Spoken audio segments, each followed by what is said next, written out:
Hi, good morning everyone. Welcome. So here we are, another Saturday morning. It's so exciting. I'm back on giving free live psychic medium readings. Okay. Hi, welcome. I'm just going to type in here.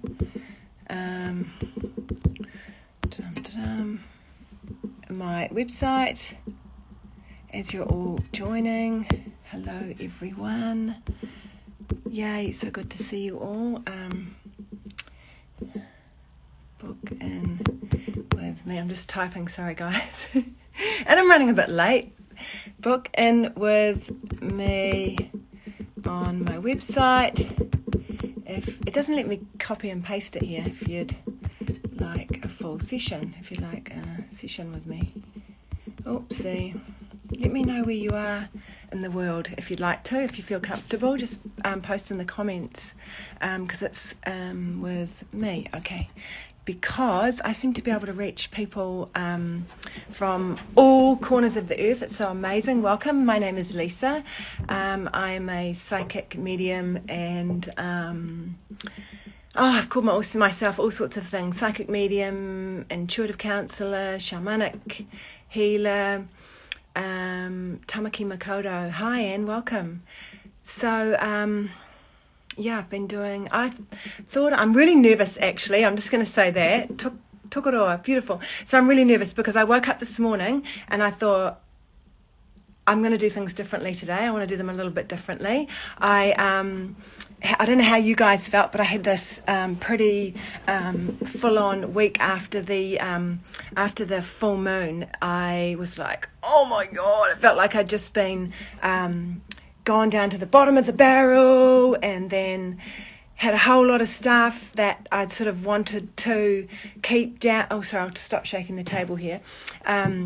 A whole lot of stuff come up in my face that I needed to deal with, stuff from the past, and I wanted to run from it, and it was pretty intense, but I felt like this week has been a bit like being in the washing machine and go, and then coming out. I don't know about being brand spanking clean, but yeah, it's been pretty intense. And then during the week, so a whole lot of things. So I've been particularly brave this week, and I thought I would bring this in to my live as well, in the spirit of being brave, and that's what I woke up with this morning. I was like, okay, I'm going to do things differently. And I had a really good sleep, which was unusual for me because oftentimes everyone on the other side is sort of coming in and starting to line up, and they know that you're here and they want to connect with you, and so they start to come to me during the night. And last night before I went to bed, I said prayer and said, please just let me sleep, let me get a good sleep so I can wake up feeling really refreshed. And I managed to do that, and that was really good. But I just wanted to share a bit about my life, because I found that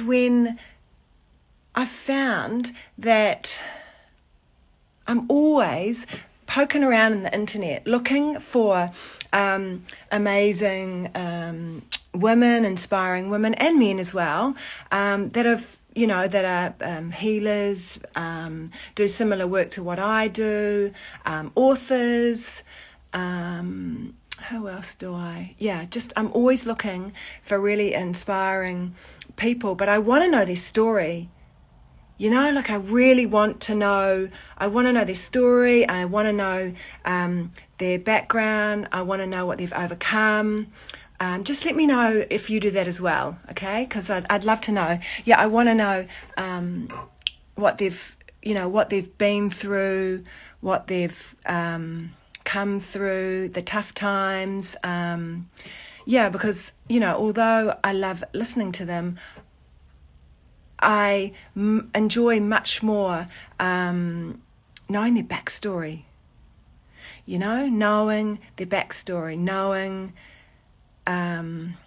what's happened, knowing the tough times that they've been through, and then how they've gotten through them. So I thought I'd just share a little bit about my background here, because I was really brave during the week. I went on my Facebook, not on my Instagram, because I had my Facebook locked down a bit more. It's mainly women and a handful of really delightful men. But so I've been single for about 3 years now, and I decided that it was time to be brave and maybe go on a date. And so I'd spent the weekend with my I can't believe I'm saying this, but it's really good, it's good, because what happened by posting on my Facebook was a whole lot of connection, was a whole lot of friends messaged me, but I'll tell you why, because I'd spent the weekend last weekend with a couple, friends of mine, really gorgeous couple. They know me really well, they know all my quirks, and I'm often really silly with them, and I said to that, we went walking in the bush, in the ngahere, in the woods. My American friends call it the woods. So we went walking, and I realised that I wanted to be really brave and go on my Facebook and ask all my friends if they knew anyone in their circles, because I was ready for, and it was really bless. My friend, he said to me, why don't you use the word companionship? Companionship, because that's a little more gentler. And I was like, yeah, that's a good word. So I posted on Facebook and I said that I was looking for companionship.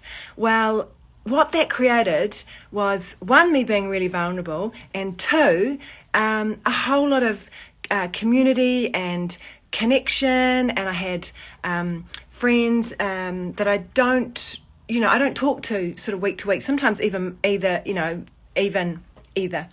month to month, and reaching out to me and just saying, oh my God, I'm in the same boat. I know someone. I think you guys would be really well suited. And then all these conversations, and then on my Facebook page, all this connection, and it was so beautiful. And what I realized that I love so much, and also about being able to, have the internet, is being able to be in connection like we are doing now, So I thought, and it really filled my heart up. It was really amazing because, I've got a date. So I've got a date this afternoon, which is really nice. And I also have been in touch with a whole lot of people, a whole lot of friends, which has been really super lovely. So, I just wanted to share that with you, and I share a little bit about my life because, maybe you're going through something similar, or you can relate. You can relate in some way. So I'm just going to read. Hi, everyone. Welcome. Thank you for joining.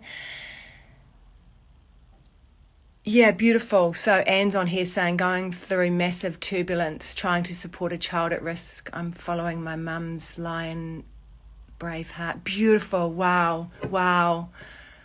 That's so beautiful. Oh my goodness, Anne, amazing. Sending you lots of love, because I can only imagine how huge that is for you. Yeah, and oftentimes I know that when I've been, when I've had to do something really brave, like Anne's doing, I've really had to go deeply within. Oh my goodness, I'm sounding all kind of woo-woo, but I've had to really go deep within and just use my intuition. It's like, there's it's good to talk to others, but I have had to really go deep within and just go, okay, what feels right for me to do, in this situation, and then know too that my ancestors are with me as well, and bringing through their guidance and my own, and really backing myself and trusting myself. Yeah, so I'm with you, Anne, I understand. So, a little bit about myself. So I'm going to be 53 in July. I have been a medium since I was little. It was really interesting. During COVID last year, I had a school friend reach out to me, and she'd read through my website, and she said to me, hey, and we got on the phone actually and got chatting, and she said to me, you've been a medium, because what's written on my website is that it came to me strongly after the birth of my first baby, which was when I was 29, 30, so 23 years ago. And she said, no, because what had happened was I had shut a lot of it down, and she said to me, no, I used to hang out with you when we were little. And she said, I remember being in the bedroom next door at your house, and then you being in the other room, and I could hear you talking to everyone on the other side. And she said to me, you were told to quieten it down, keep quiet by your family about it, but you felt really safe to tell me about it. And she said, and I believed you, because we were always hanging out. And you were always talking to them. Like, it was just like you were either talking to me or you were talking to them, So, that was, so I've been this way ever since I was really young. And it was really nice to be given that reminder. It was because in my childhood, there's just so much. So I'm Māori, as you may know, and back in 1907, gosh, I hope I'm going to get the dates right, but with colonialism, we were they brought in a law so that people like me were not allowed to practice, and they were put in jail and got in a lot of trouble. So all my ancestors had to go underground with it, and that stayed until, well, my goodness, it's only the resurgence has only really happened in the last sort of in the last 22, 25 years, and my ancestors were beaten for speaking their own language, and for doing anything, practicing any Māori medicine. So that came right through my lineage, and I haven't even been out. I can speak other languages really easily. That comes to me really naturally, but my own language I really struggle with, because my ancestors were beaten. They were beaten for speaking our language and for practicing our medicine. So that's always been in my blood and been in my cell memory. That feeling of being a bit nervous about speaking my own language. So I've really struggled with that. It's much easier to bring through all the healing, but speaking my own language and practicing my own medicine. I mean, I kept it underground. I kept it really quiet, and then I turned to alcohol when I was really young. I saw it in my home. I saw other people, that's how they dealt with things, was through alcohol. I'm not making any excuses, but that's what I turned to. I turned to alcohol when I was 14. And I started to numb my. It still makes me feel quite emotional, because I didn't have the support of elders. I didn't have anyone. Thanks, Anne. Thanks. I feel a little bit tearful, because I actually haven't told anyone really. My friends all know, and people close to me know. But going public about when I was 14. So I turned to pretty hard alcohol just to numb down all the voices and numb down all the, because I didn't have elders or my grandparents. I was to me I seemed like the weird one, and to me it was all just so intense, And then what I found too with the alcohol was actually it got even worse. I remember being at a live gig, watching a band play, and I'd had quite a bit to drink, and I was on a date, and then I was standing up quite close to the band, and then suddenly I saw the main lead singer. He was really beautiful. He was Indigenous too. He was African American, beautiful, Indigenous, hot, super hot. And he had that vibe about him, and I could tell he was channeling the music. And suddenly I started seeing all his, I had quite a lot to drink because that was my way of numbing out my abilities, and just trying to quieten everything down and maybe get a good sleep because everyone on the other side wasn't coming through. And then suddenly I started to see all his ancestors on the other side, and then they all were singing and dancing with him. And I'm just like, oh no, oh my God, this is too much. And it was really hard to get away from it. And so I ducked and dived, and I tried I worked in an office, and then I worked as a florist because that was quite a nice way to disappear into the flowers. I got married when I got married to a pakeha, which means white. And it's not a derogatory term either. It's just, or tau iwi, white man, because not necessarily... I married his family, actually, when I was 29, and closed all my abilities down. And then I remember when his we were coming right near the end of our marriage, and I'd gone out and had a few drinks. Anyway, I'd run across this really busy road, and his grandmother, she was pretty full on. She used to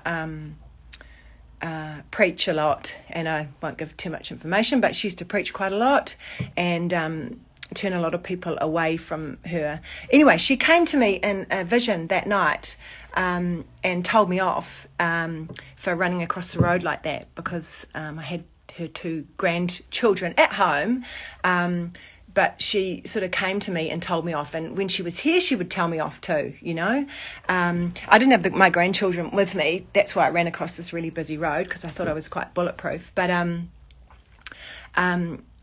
anyway, that was right near the end of our marriage, and that was when I came out. That was when I started to come out. I was 35. I'm not quite sure where I told you the story about her. I remember saying to my children's father then, explaining him, and she'd come to me in a much younger version of herself, and it was really... I haven't even taken a breath. Have I taken a breath? Oh my goodness, I'm 20 minutes in and I don't even think I've taken a breath. So I'll take a breath. I'm sharing and a little nervous, but I don't know, I just was in the shower, and often I get so many messages when I'm in the shower, the spirit of water, and I thought, I just want to share so much more. It's great to be on here, and it's great to be giving readings, but I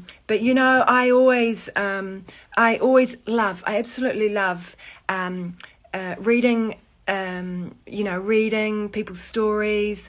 I want to know their stories. I want to know their background. I want to know what makes them tick. I want to know, those are the people, authors, the likes of Glennon Doyle, a lot of my teachers.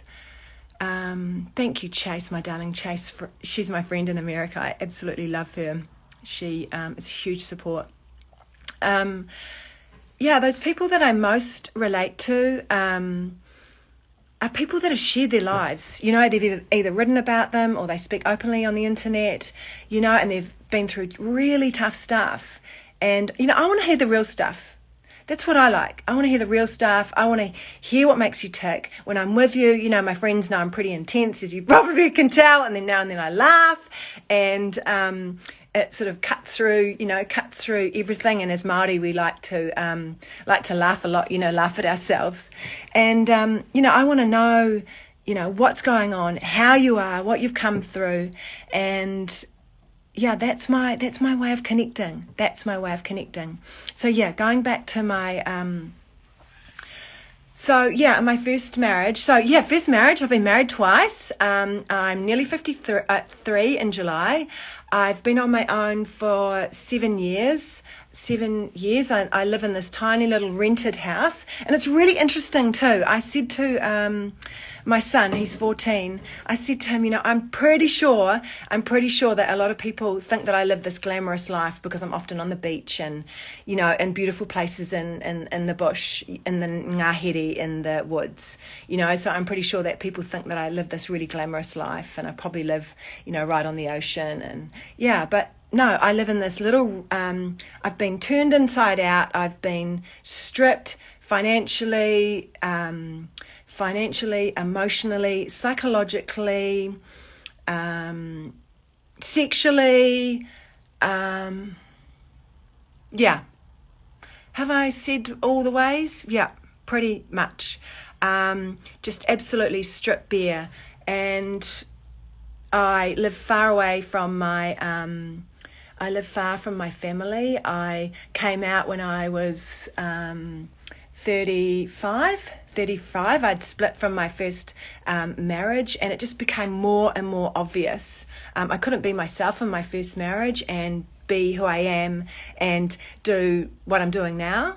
And so I split from my children's dad. Then I started training. I went overseas to train because no one here in Māori culture, you know, unless you've got elders or, you know, someone in your family that is like you, that can see that you're spiritually gifted, there's no support. So I went overseas and trained, and that was great. I just kept searching overseas, trained as a medium, trained as an intuitive, just to hone my skills and to learn how to bring in protection for myself and for others when I'm working with them. And then I trained with shamans in New Zealand.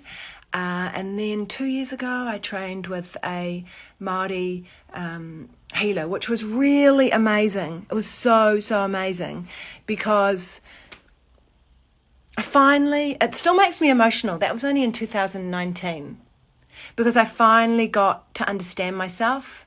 You know, that big part of my culture that I didn't understand, because I grew up in the city. I'd gone back to the marae, which is the, how do I explain that? Which is where our tribe, our iwi is, our tribe is. You know, I'd gotten quite a bit of an understanding of my culture, but not people who were like me, you know. So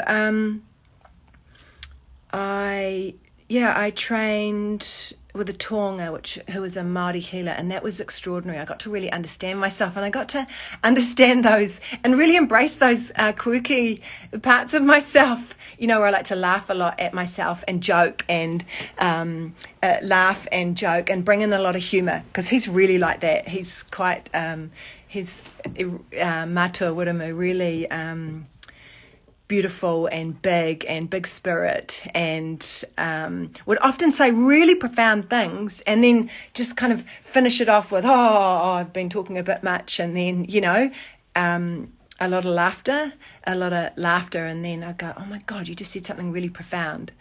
So I came out of the closet when I was 35. I've had 2 marriages. I then got married again, and it's been really interesting, because both of my marriages, I didn't really feel, I remember on the day going, I know this is not what I want to be doing, because I mean, I knew I wanted to be with the men that I was with, because especially my second husband, because I could really clearly feel and see my son coming through, and for me that was a pretty big deal, because I've 2 younger sisters and girl cousins and you don't have girl aunties, you do girl aunties, girl cousins, you know, family full of girls everywhere. And so I could feel this boy coming through. So I knew he was coming, but I didn't necessarily want to be married. So yeah, I've been married twice, and in my second marriage I was able to be who I am. Oh, thanks, hilarious laughter. Oh, it just helps me, you know. And then it's not, because otherwise I think it's funny. Yeah, there's a comment on here, hilarious laughter. Yeah, because otherwise I'm sort of, it's either hilarious laughter or I'm really intense. I mean, if you can't tell that already. So yeah, I like to break up the intensity, the real intensity with the laughter. Yeah, and I've sat with shamans, learnt through the Māori taonga healer, which was really extraordinary. I'm saying a lot of I had two really intense relationships back in 2017 and 2018. One was with a guy that I'd known for 30 years. That was really intense. He got really abusive. I moved for him. He was really manipulative. It was really frightening. I suddenly found myself in a situation that I was really terrified. Couldn't get myself out of easily, and I had to make a run for it with my two children, and I ended up staying in a backpackers way down in the deep south, and that was really, really scary and frightening. I hadn't ever experienced that level of abuse, and being that terrified, I didn't sleep for pretty much the whole time that I was with him. So I came out of that in 2017, and then 2018, really interesting. But when I was 11, I'm gonna take some water.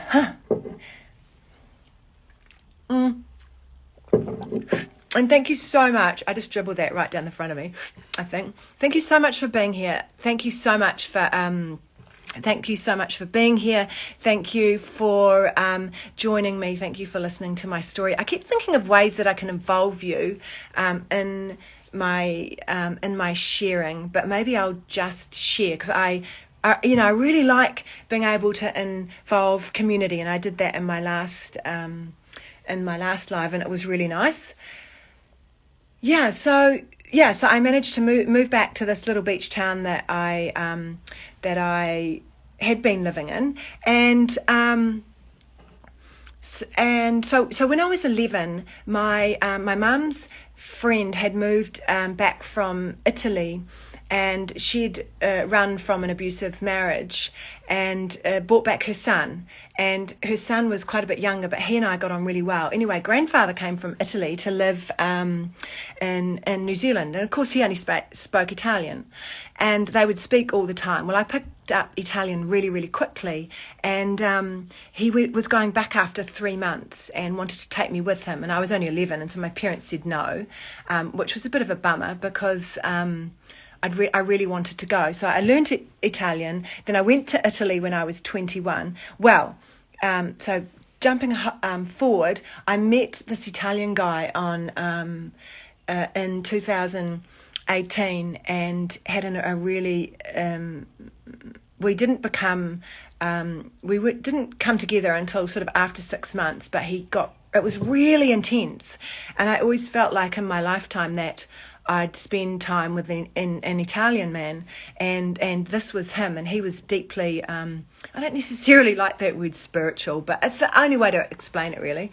So he was incredibly spiritual and really controlling. So that same theme again, and suddenly he had moved into my little house here. I tried to stop it quite a few times, but what I've learnt, a lot of my clients that I sit with are women who have been or are in domestic violence relationships or have been sexually abused. So what I know from my own experiences is that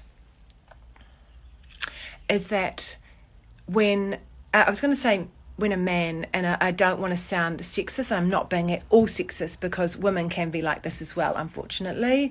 It can happen both ways. So, when a man really wants something, and that was my experience, he'll do whatever he can in his power. And that was my experience with both of these men, and the Italian. Suddenly he was living in my house. And again, I I wasn't sleeping and I was terrified, and my children were were scared as well. And I had a neighbour looking out for me, and then eventually eventually he blew himself up, and I had to involve the police, and he had a bit of a record. So because the police had been involved, I was able to get free counselling. And, I was like, okay, I'm going to take this counselling. There's something I have to look at. There's something going on. There's something going on, and I really need to have a look at my... Anna's just saying that she's dropped out of my life. That's all right. I really have to look at my boundaries here and really strengthening my boundaries. So I went and sat with a counsellor and worked with her every single week for 15 months. And it was so extraordinary. I finished maybe 18 months ago, 2 years ago. And since that time, I've been on my own, and it's been so amazing, just really strengthening, especially as my work, is so much with women who are in the same situations or who have been in the same situation. It was really important for me to have this counselling work.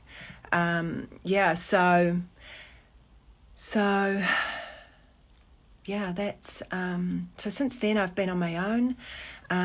It's been a mixture of amazing. I've had to really face my loneliness. Good to see you back, Anne. My loneliness. I've had to really face where I've been codependent and having to dive really deep into codependency and looking at why and my I've had to dive deep in that. That's been pretty intense. And then also back in 2016, my children's dad, my son's dad actually, went to live in America. He's a Kiwi. And then 2 of my 3 children wanted to go and live with him in America. Kia ora, kia ora. I'm just going to take some water. So what I'm doing is just sharing... What I'm doing here today is just sharing a little bit about my life, because I've said this a few times on my live, but I relate most to, I'm always poking around on the internet, just looking for people that are similar to me, that are sharing about their life, about what they've walked through, about what they've been through, about really intense times, about, experiences that have freaked them out, how they've overcome what they've overcome. And, those are the people that I relate to the most. And I always go back and look and see, I want to read their posts. I want to watch their videos. I want to be able to relate. I want to be able to connect. And so I just woke up today and I went, okay, I'm just going to share my story. And so here I am. So where was I? Where was I? I don't even sing, but I've got a little sing-songy voice going on.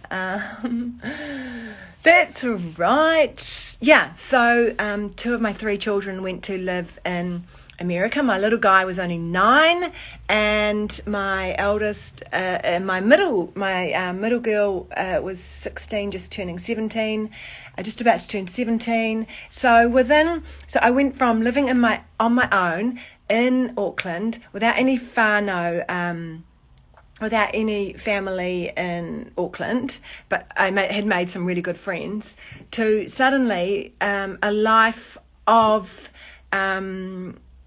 looking at a life of being on my own. So 3 children and the cat, and living in this little rented house in Auckland, and suddenly, no, that's going to be all gone. And, you know, I remember, especially with my son, I just knew, and my daughter as well, I just knew that I had to let him go, had to let him go. I had to let him go. I had to let him go and live with his dad. You know, I had to let him go and experience it and tick that box. But, oh my God, it just broke my heart.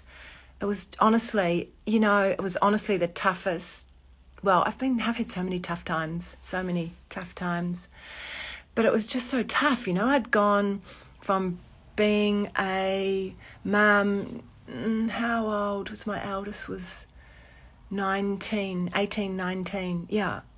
Of those years being a full-time mum and then just dotting this work, you know, in between taking care of my children. And then I think at that stage, maybe it was 4 years on my own, you know, flying solo as a mum. And then suddenly, oh, no, all gone. Suddenly my world was just tipped upside down. So I gave away half my belongings to a family. It was right on Christmas time. I just emptied the whole house and, gave away half my belongings to this beautiful family who had 6 children. The rest of it I put in storage, and then I got in my car and I had my tent and I had my sleeping bag, and then I just drove north. And for us in New Zealand, Māori, not necessarily Māori, Tau iwi, Pakeha, you know, others as well, but the top of the North Island is a really spiritual place, and I'd never been up there, so I just got in my car, and it was January the 2nd, and I just drove north and went and with my tent and just kept driving until I stopped, and then I parked up, and I was driving north with the intention of talking to God, meeting God right at the top and having a wee chat and just saying, okay, what now? Because I don't even know who I am without my children. I don't even know who I am without my children, without the cat. I had to rehome the cat. And then my kids were, you know, saying, I can't believe you're rehoming the cat. And I'm like, well, actually, guys, you know, as I was sort of sucking it all up, going, well, actually, guys, you guys are making a whole lot of decisions. 2 of you know, my daughter had gone flatting, which was understandable. She was 18, and so that was understandable. But, you know, my other 2, 16 and nearly 17 and 9 years old, were moving to America. And it's like, well, guys, you've made some pretty big decisions, you know, to leave. So I'm having to make some pretty big decisions to go and live out of a tent. And yeah, we're all sort of being a bit squeezed here. So our darling little cat is going to have to be rehomed. And that broke my heart. But she found a beautiful home, which was amazing. It was amazing. This woman turned up with 2 of her children. The first couple and their daughter that turned up were like their cat had just passed away, so they came around just projected, just like full of grief, and then just wanting my little cat Barley, Bali, to be our little cat Barley, to be their cat. And then Barley just went, oh my God, she just ran off. I could see exactly what was going on. She's like, no, I don't want to go to that home. Like, no way. They were just they're beautiful, but just so grief-stricken, you know. And then I kept saying karakia, I kept saying prayer, and please just, you know, I need to rehome her, find her a beautiful home. Please, guys, help me. And then this amazing mum turned up, and with her 2 of her 3 children, and she had twins, and she was just gorgeous. And she said the kids loved her, and Barley loved them, and then she said, well, when can I take her? And I said, well, now if you like.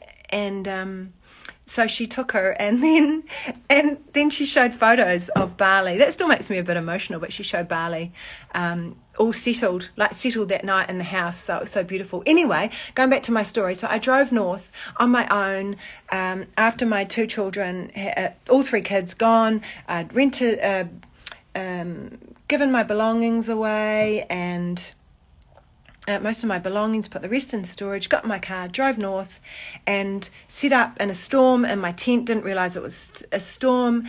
Nearly got blown out of the campsite, which was right by the sea. Had my friends ringing me, had people's tents being blown to bits, and I just lay in my little tent. And the tent was a little one-man tent, and I sort of lay diagonal, and the tent was going... And I was terrified, and a few times it was raining buckets, and I honestly thought, oh my God, I'm going to be swept up and then just chucked out to sea. And I had friends texting me as I was setting up, and because I grew up in Wellington, I'm like, well, it's a bit windy, it's a bit windy, but it's all right. Everything will be all right. And little did I know that at 1 o'clock in the morning, this massive, oh, excuse me, sniffing, this massive storm was coming. Anyway, there was a little bit of a lull, and so I peeked through the, the little bit at the top. I peeked through that, and there were people just putting down their tents and packing up. And I'm like, I've just got to stay. And I couldn't run to my car because I was going to get absolutely drenched. And so I just lay there, and it went on for until 7 o'clock in the morning, and then it was beautiful and sunny, and I just stepped out of my tent and I went, okay, well, if this is my initiation into life on my own without my children, and living out of my car and living out of my tent, well, okay, if I can get through this, I can get through anything. So, so I just drove around and just started to find myself, and I just had this memory of I'm just going to have some water. Oh, and Cindy Ann, my nose is Cindy Anderson is saying here, I'm loving your comments, thank you. My daughter went to live with her dad when she was 11 years old. It was gut-wrenching, but I took a step back and realised it was what she needed. Difficult time for her being a preteen. Yeah, oh man, it's such, it's like for me it was great because my son came back pretty quickly because it wasn't working out. But the good thing was that he'd ticked that box, He'd ticked that box, and I had been... and thank you, Cindy, for sharing your story. It's such a big walk as a mum to go through that. Oh, my goodness. But for me, it was really great because he had ticked that box and he wasn't forever wondering, He wasn't forever wondering. So... so I ended up just driving around and being in my tent and being on my own and really starting to find myself. I just had to come to terms, had to find myself. Oh my goodness, my nose is running. I think I've had a few tears through this.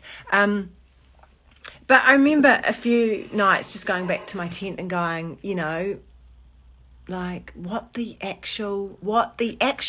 going on? And then I had some pretty awful interactions with men on the beach flashing me, and I remember that night going back to my tent and just throwing my hairbrush. I had a hairbrush. I didn't use a hairbrush for years, but just throwing my hairbrush around the tent, just going, I was so wild, I was so mad, I was just so mad, and I just hid out on my tent. Yeah, so, and here I am now in 2021, and, I've been single for nearly 3 years, and, I have my son living with me, and one of my daughters has moved back home. That was my daughter that went off when she was 18, which it's really amazing to have her back. I'm doing my work as a psychic medium. I absolutely love it. It's my passion. I love it. It's been a big walk, coming out, and it's been a really big walk coming out. And my little cat's sitting over there. Oh, Barley, I went to call you Barley. Luna, the other door's open. Why are you just sitting there? Anyway, Luna, I don't want to run away. Maybe I'll run away and open the door for her. Okay, I'll be right back. Luna! Luna. Come on, Puss. Oh, my goodness. Oh, so, let's see if I can bring someone through, if anyone would like to come through.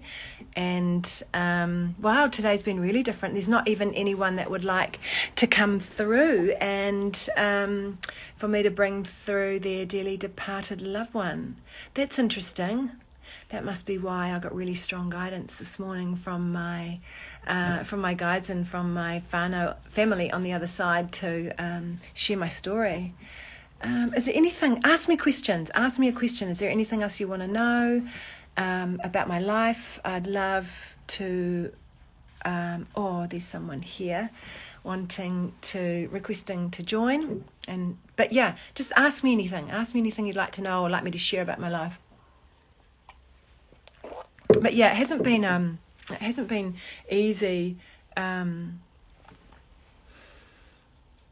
That tent, naughty buggers, that tent, children are a key to life as well. And Luna was listening in. Yeah, Luna was listening in. We're all listening to you, which is powerful. Thank you so much for being here. It's so good. It's really freeing. I want to do this much more, share my life story and share my story so that...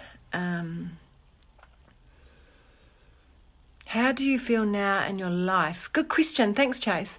That is such a good question. So I feel, I keep rubbing my nose. It's been quite big. I feel a little bit emotional now. It's been really big sharing my story this morning. How do I feel now in my life? It's almost as though I don't want to feel that. When you ask that, Chase, I feel good. I feel, I'm going to be 53 in July, and I've spent so much of my life, I spent 35 years of my life not being who I truly am. Not being who I truly am, and it wasn't until I was 35 that I came out and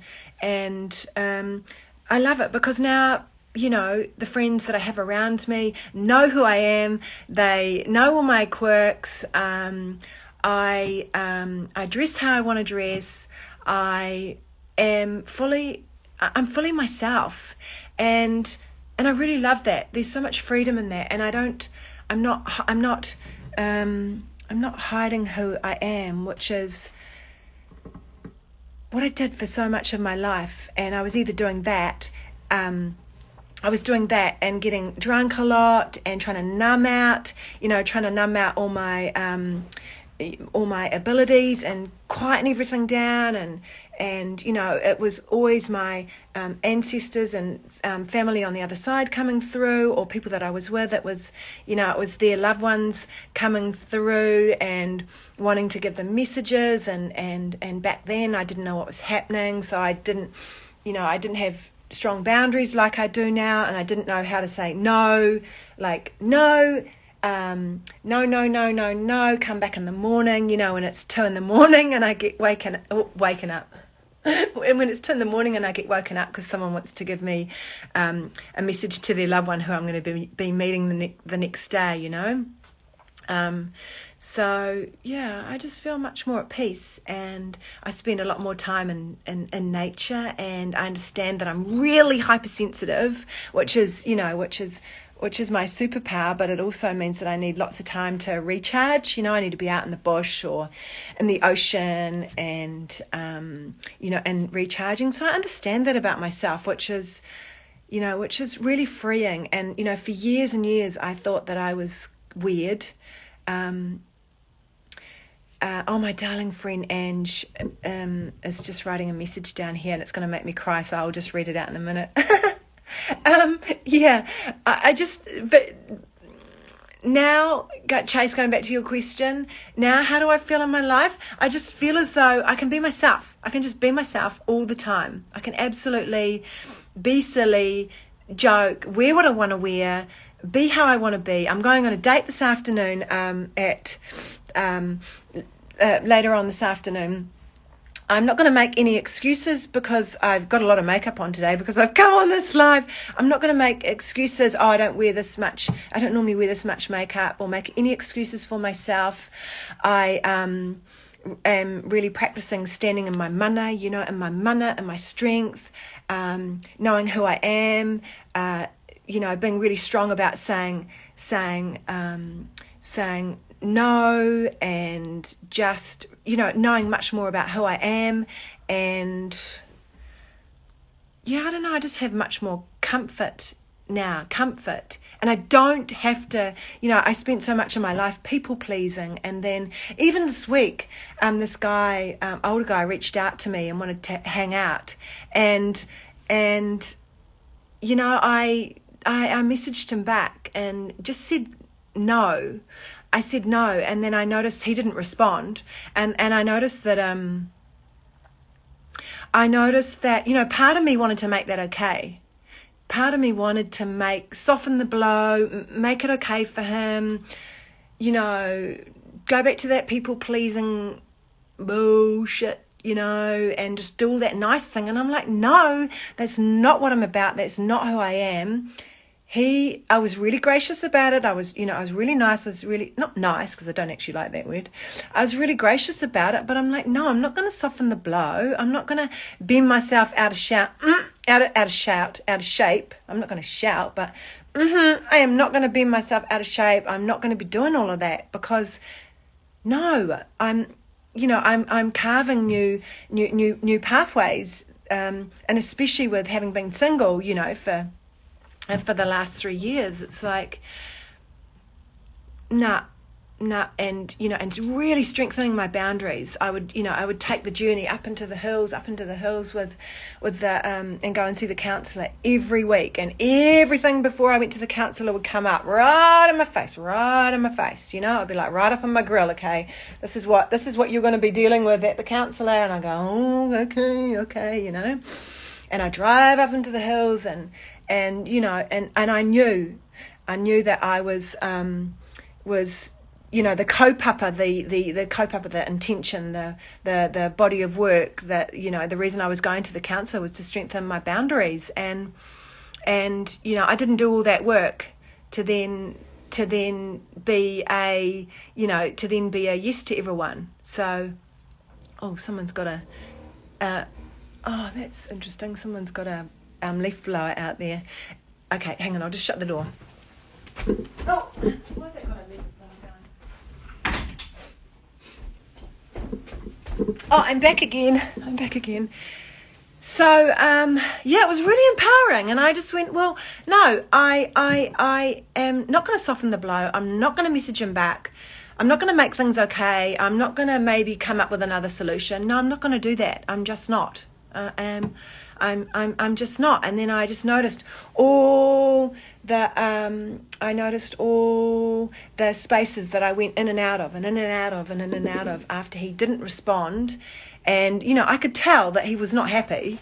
He was not happy because he had an idea of wanting to hang out with me. And so I just was like, no, I'm standing strong. You know what? This has become you, and you are so refreshing, quirky you, Freedom. Oh, Marcia, thank you.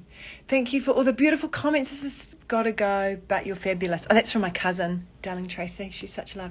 Okay, and Anne's asking here. Oh, I love all your comments. It's so good. Oh my goodness, I'm an hour in, and now I'm finally starting to get relaxed and dance a little bit. Did you call on your ancestors, and how could I help? And how could I too? Help with these big decisions. How did you? Okay, so I'm calling on my ancestors all the time, and that's the thing that I remember when I first did training. Oh my goodness, that was 16, 17 years ago.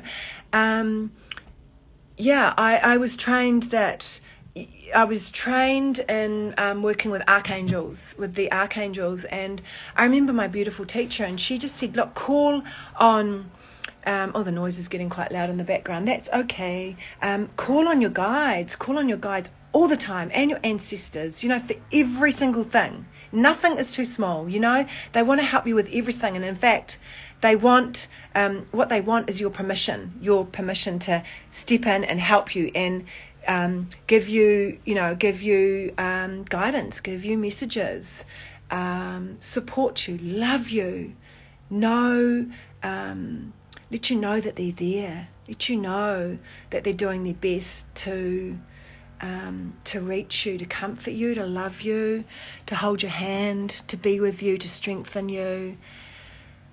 Yeah, and it takes a little while. It takes a little while to build up I want to say a relationship, because that's what it's like, it's an understanding the ways in which they're speaking to us and trying to reach us, and knowing, and it can be really subtle. It can be so subtle. That's the thing that I learned. That's the thing that I learned, because I'm I'm hypersensitive, but what it means is that I'm able to feel the subtleties and able to know that when I hear my grandmother on the other side, or I hear my great-grandmother, or I hear my grandfather, actually, he's been around a lot, and he often jumps in the car with me, but being able to sense, because it's really subtle. It can be so subtle when they're trying to reach us, because they don't want to scare us. They don't want to scare the bejesus out of us. They don't want to go boom. Because often that's been my experience when I've sat with clients, or had friends ask me, or people reach out and ask me, I had an experience, and then I got really scared, and then I just shut it all down. Yeah, that's why they try to come to us in ways that are really subtle. So just knowing that, oh, that just smelled like my grandmother. That just smelled, and then knowing it and believing it, knowing that it's her. She's coming in closely. And it's in those, it's really, can be really, really subtle, and trusting that and knowing that that's her way of trying her best to reach you, to communicate with you. There's just so many ways, and then knowing that that's her way of coming to you. And then grandfather can be different. It might be that you smell cigarette smoke, or you can even feel him in the front of the car. Like I can feel my grandfather in the front of the car, and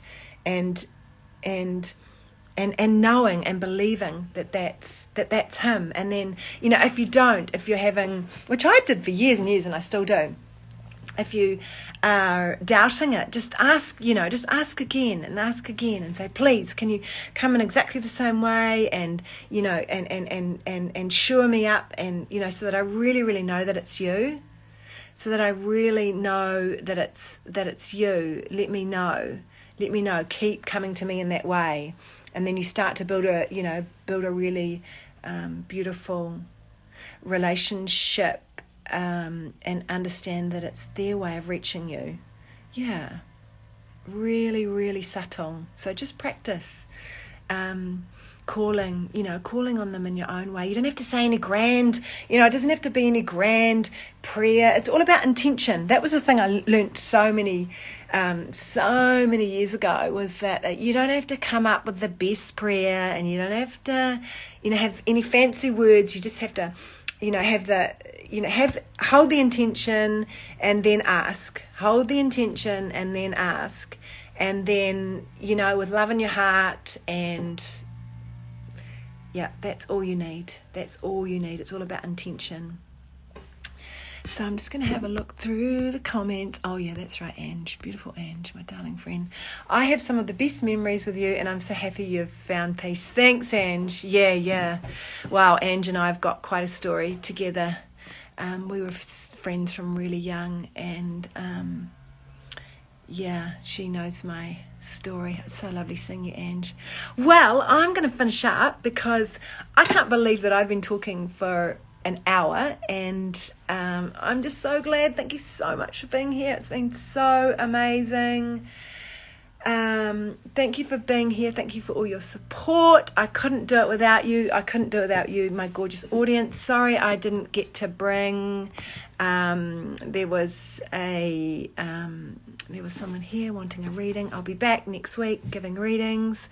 I just felt really strongly guided to share about my life, so maybe in some way you can relate. Maybe you're going to listen on the on what's it called, on the replay. Maybe you're going to listen on the replay, and you might be able to relate or connect to my story in your own way. Maybe you've been through something similar, or you're going through something similar, and my story helps. That's all I want. So have a gorgeous day, and thank you so much for being here. I love you. It means the world to me that you've been here listening. I see you. I love you. I know you. I'm sending out big love and hugs, and just thank you, and please come and join me again. Okay, and if you want to book in a session with me, go to my website, lisajanemyers.com, and it's super easy. Or send me a message, and just reach out and tell me your story. Share your story with me. Send me your story. It'll be safe with me. I'll hold it close to my heart. Because at the end of the day, that's what I really learnt. I was just wrapping things up, and then suddenly I'm not, but I am. That was what I learnt. That was the biggest thing for me during COVID.